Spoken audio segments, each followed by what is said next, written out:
পশ্চিমবঙ্গ সরকারের স্বাস্থ্য দপ্তর যে বিলটা এনেছে সেই বিলটা ত্রুটিপূর্ণ বিল। এই যে ক্লিনিক্যাল এস্টাবলিশমেন্ট তাকে নিয়ন্ত্রণ করা, তাকে একটা সিস্টেমে নিয়ে আসা ইত্যাদি করার জন্য যে আমি বক্তব্যে পরিষ্কারভাবে বলেছি যে আপনারা আরজি কর থেকে শিক্ষা নেননি। Private hospital, nursing home, private medical college, সেখানে যে কোনো কর্মরতা ডাক্তার, সেবিকা, নিরাপত্তারক্ষী এবং রুগী মহিলাদের ক্ষেত্রে সেখানেও যে আরজি করের মতো ডাক্তার বোনের মতো ইনসিডেন্ট ঘটবে না, তার প্রোটেকশান এবং প্রিকশন তার কোনো উল্লেখ এই বিলে নেই। অর্থাৎ সরকারি ক্ষেত্রে নয়, এটা বলতেই পারেন উনি, কিন্তু বেসরকারি ক্ষেত্রে তো বড় অংশ দখল করে আছে। পশ্চিমবঙ্গে একাধিক মেডিকেল কলেজ, কলকাতার বুকে একাধিক প্রাইভেট হসপিটাল, তার উল্লেখ নেই। দ্বিতীয়ত, সবকে প্যাকেজ বলে দিতে হবে, সাথে সাথে খারাপ কিছু নয়, প্যাকেজ বলে দিন, কিন্তু প্যাকেজের বাইরেও যদি কোনো রুগীর তার অবনতি ঘটে স্বাস্থ্যের, তাকে যদি আরও নানা ধরনের চিকিৎসা ব্যবস্থার মধ্যে নিয়ে যেতে হয়, যেটা elaborately doctor Ajay Poddar BJP MLA এবং প্রফেশনাল ডাক্তার বলেছেন, তার উল্লেখ নেই। তৃতীয়ত যে পয়েন্টটা আমি বলেছি, সেক্ষেত্রে একদিনের বাজেট দিতে হবে। আপনার ডায়াগনোসিসের আগে আপনি কি করে একদিনের বাজেটের ক্ষেত্রে আপনাকে মিনিমাম 72 ঘন্টা পরে বাজেট দেওয়া উচিত, রেগুলার বাজেট দেওয়া উচিত, কিন্তু ইনিশিয়ালি 72 আওয়ার্স রাখা উচিত। এক্ষেত্রেও ত্রুটিপূর্ণ। চতুর্থত যেটা মারাত্মক, মুর্শিদাবাদ জেলার লালগোলা ব্লক ভগবানগোলা ব্লক হতে পারে, কোচবিহারের শীতলকুচি সিতাই ব্লক হতে পারে, পুরুলিয়া জেলার মানবাজার বান্দোয়ান ব্লক হতে পারে।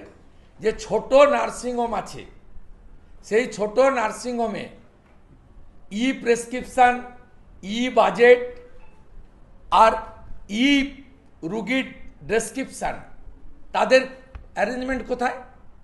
আপনি কলকাতার অ্যাপেলো, মেডিকা, উডল্যান্ডের জন্য, বেলভিউর জন্য যা করছেন, আপনি নেওটিয়া, শিলিগুড়ির জন্য যা করছেন, সেটা ব্লকের যে ছোট নার্সিংহোম আছে, সেক্ষেত্রে তাদের সিস্টেম, ইলেকট্রনিক্স ই সিস্টেম ডেভেলপ কে করবে? তার কোনো ব্যবস্থা নেই। এতে কি হবে আপনাকে আমি বলে দিচ্ছি। পশ্চিমবঙ্গ থেকে এমনিতেই লক্ষ লক্ষ পেশেন্ট উড়িষ্যা যাচ্ছে, ভেলোর যাচ্ছে, মুম্বাই টাটা সেন্টার যাচ্ছে, বাঙ্গালোর যাচ্ছে, ডক্টর রেড্ডি হায়দ্রাবাদ যাচ্ছে, শঙ্কর নেত্রালয়ে যাচ্ছে, এমনকি কিষানগঞ্জেও চলে যাচ্ছে, গৌহাটিও যাচ্ছে। এরপরে সব ফাঁকা হয়ে যাবে, এটাই হলো লাভ। আর এই ধরনের জনস্বার্থ, জনস্বাস্থ্য সংশ্লিষ্ট অ্যামেন্ডমেন্ট বা বিল আনতে গেলে স্ট্যান্ডিং কমিটিতে পাঠাতে হয়, সিলেক্ট কমিটিতে পাঠাতে হয়, nursing home, private hospital, doctor organisation, health সেক্টরে রুগীদের নিয়ে যারা কাজ করছেন, স্টেক হোল্ডার, তাদের সকলের মতামত নিতে হয়। যেহেতু এখানে একটাই পোস্ট, মুখ্যমন্ত্রী, স্বাস্থ্যমন্ত্রী, আর সব ল্যাম্প পোস্ট, আমার মনে হয় না এখানকার স্বাস্থ্য রাষ্ট্রমন্ত্রী, যিনি এই বিল প্লেস করেছেন, উত্তর দেবেন। তিনিও এই বিলের সম্পর্কে আগে ভাগে কিছু জানেন। আমলারা বানিয়েছে, যারা অধিকাংশই প্রাইভেট হসপিটালে চিকিৎসা করান। আপনি মহিলাদের নিরাপত্তা নিয়ে প্রাইভেট হসপিটাল থেকে তৃণমূল কংগ্রেস টাকা তুলবে, আর ওখানকার সিকিউরিটি গার্ড থেকে শুরু করে হেলথ ওয়ার্কারে তারা লোক ঢোকাবে, এইটাকে খুঁড়োর কল হিসেবে দেখিয়ে। আর লাভ হবে যদি মাসে 10 লক্ষ পেশেন্ট বাংলার বাইরে আয়। এই বিলটা রাজ্যপালের সই হয়ে যাওয়ার পরে কার্যকর হয়ে গেলে 20 লক্ষ পেশেন্ট বাইরে যাবে। এবং মারাত্মক যেটা করেছে সেটা হচ্ছে আমাদের যে প্রাইভেসি সিক্রেসি আছে রোগ সংক্রান্ত, সেই প্রাইভেসি সিক্রেসি ওপেন করে দিতে বলেছে। অথচ স্বাস্থ্যসাথীর কার্ডে কারা বেনিফিট পাচ্ছে, কত টাকা পাচ্ছে, কি পাচ্ছে, স্বাস্থ্য দপ্তরের ওয়েবসাইটে গেলে পাবেন না। করোনা কত টেস্ট হয়েছে, কতজনের পজিটিভ এসছে, স্বাস্থ্য দপ্তরের ওয়েবসাইটে পাবেন না। ডেঙ্গু কতজনের হয়েছে, কতজন পজিটিভ এসছে, স্বাস্থ্য দপ্তরের ওয়েবসাইটে পাবেন না। স্বাস্থ্য দপ্তরের ওয়েবসাইটে পাবেন না আরএমও কারা আছে, এমার্জেন্সিতে কারা আছে, আজকে কোন ডাক্তারের নাইট ডিউটি পাবেন না। উত্তরবঙ্গে নিউরোলজিস্ট নেই, নট এ সিঙ্গেল নিউরোলজিস্ট। এই হচ্ছে পশ্চিমবঙ্গের অবস্থা। এরা প্রাইভেট নার্সিংহোম এবং রুগী সবাইকে শেষ করতে চায়। মমতা বন্দ্যোপাধ্যায় চলে যাওয়ার আগে যেটুকু শেষ ছিল অস্তিত্ব স্বাস্থ্য দপ্তরের, এই অ্যামেন্ডমেন্ট বিলের মাধ্যমে তার পঞ্চত্ব প্রাপ্তি ঘটালেন। একটা বিষয় আপনি প্রাইভেট হসপিটাল, মেডিকেল কলেজ, নার্সিংহোমে lady doctor, lady nurse, lady health worker, lady পেশেন্টের প্রোটেকশনের জন্য কোনো প্রভিশন এখানে রাখেননি। তার মানে আরজিকর থেকে আপনি কোনো শিক্ষা নেননি। 10 লাখ তো দেওয়া যেতেই পারে।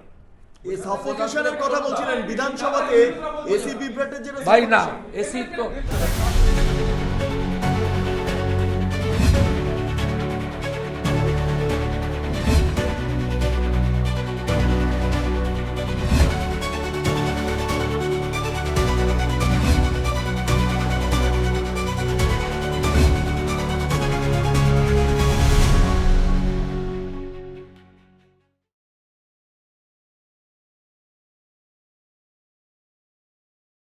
ইমপ্রুভ করেছে। ভালো কথা বললেন। এবং আমি এক্সএমপি অর্জুন সিং আমরা মিট করলাম। এখানকার ট্রিটমেন্ট খুবই ভালো, স্যাটিসফ্যাক্টরি।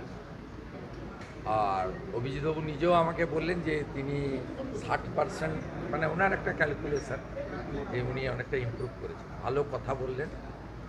আর ওনার কিছু রোগ তো পার্মানেন্টলি আছে, ইনসুলিন নেন, সুগারের প্রবলেম তো আছেই। বাকিটা তো ডাক্তারবাবুরা দেখছেন। আজকে ওনার সিটি স্ক্যানও করবেন। ইতিমধ্যে প্রধানমন্ত্রীর দপ্তর থেকে ওনার স্বাস্থ্যের খোঁজ নেওয়া হয়েছে। আর ওম বিড়লা, লোকসভার স্পিকার, তিনি ওনার ভাইপোর সঙ্গেও ফোনে কথা বলেছেন। আমরা পুরো নজর রেখেছি। আর ডাক্তারবাবুরা উডল্যান্ডসে যেভাবে সাপোর্ট দিচ্ছেন, ট্রিটমেন্ট দিচ্ছেন, বোর্ড বসিয়েছেন, পেশেন্টও হ্যাপি, পেশেন্ট বাড়ির লোকরাও হ্যাপি। আমরা যারা ওনার শুভানুধ্যায়ী তা আমরাও ইনিশিয়ালি হ্যাপি। বাকি 12:30টার সময় সিটি স্ক্যানের পরে যিনি ডক্টরবাবু হেড করছেন টিমে, তার সঙ্গে আমি কথা বলে নেব। বলে নিয়ে ফ্যামিলির কনসার্ন নিয়ে ফার্দার কোর্স অফ অ্যাকশান হবে। আমি আশা করব যে উনি কয়েক সপ্তাহ রেস্ট নিয়ে ঠিকঠাক হয়ে পার্লামেন্টের যে মনসুন সেশন তাতে জয়েন করতে পারবেন।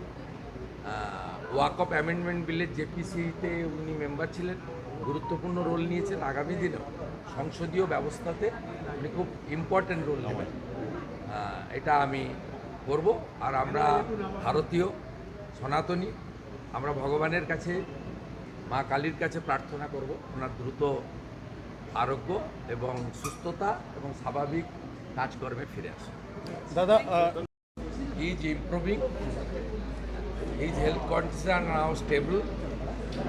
The medical board of this private hospital are working sincerely. The patient and his family member are happy.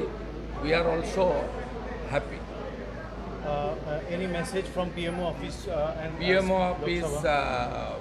already spoke with family member, and Mr. Om Birla, Honorable Speaker of the Parliament, Lok Sabha, he also spoke with his nephew.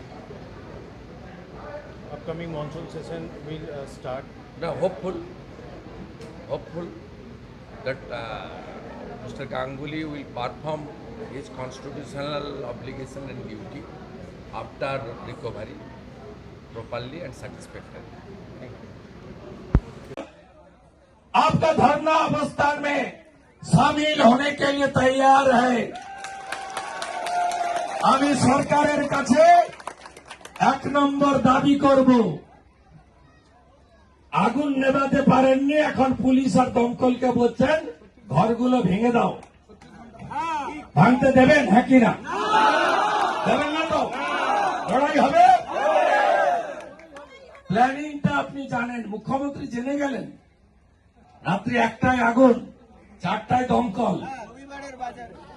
মুখ্যমন্ত্রী কাল এসে প্রথম বললেন আপনাদের জন্য তো জায়গা ঠিক করা হয়েছে, চলে যান, চলে যান। लड़ाई है ये, लड़ाई अपना हकीकत छीनने का लड़ाई है। ये जमीन आपका है, आपका पिताजी, आपका दादाजी, आपका लड़का लड़की का।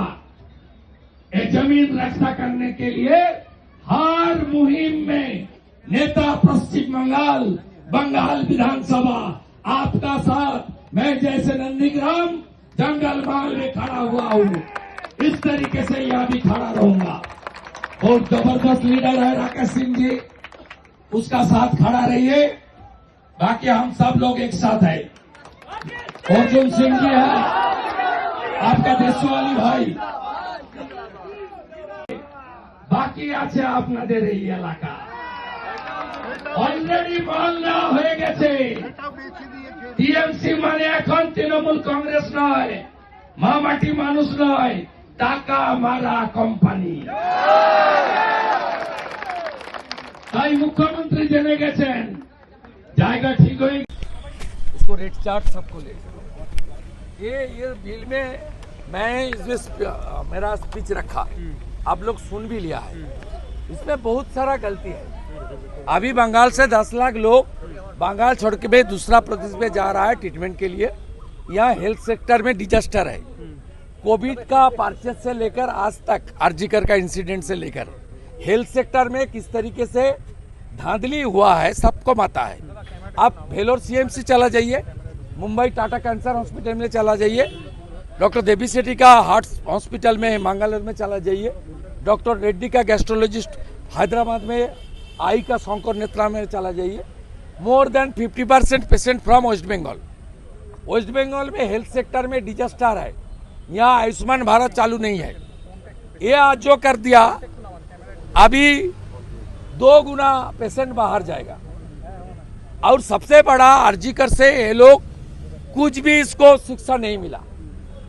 Private health hospital, medical college, nursing home में lady doctor, lady nurse, lady health worker और लेडी पेशेंट के लिए सुरक्षा का कोई प्राविधान इस अमेंडमेंट में नहीं है। और छोटा छोटा गांव का हॉस्पिटल में सब ई सिस्टम चालू करने के लिए कानून में डाल दिया। अरे एक ब्लॉक में, एक छोटा कस्बा में जो नर्सिंग होम हॉस्पिटल है उसको कैसे मिलेगा? ये जो बिल रहा है ये सिलीगुड़ी का नेवटिया, कलकत्ता का अपोलो मेडिका, वुडलैंड बेलव्यू, ये लोग अमरी, मणिपाल, ये लोग तालीम कर सकता है, दूसरा लोग तालीम नहीं कर सकता। ये बहुत डिफेक्टिव है। बंगाल का हेल्थ सेक्टर में जो भी कुछ बचा हुआ था ममता बनर्जी जाने का पहले वो भी खत्म कर दिया, पूरा सत्यानाश कर दिया।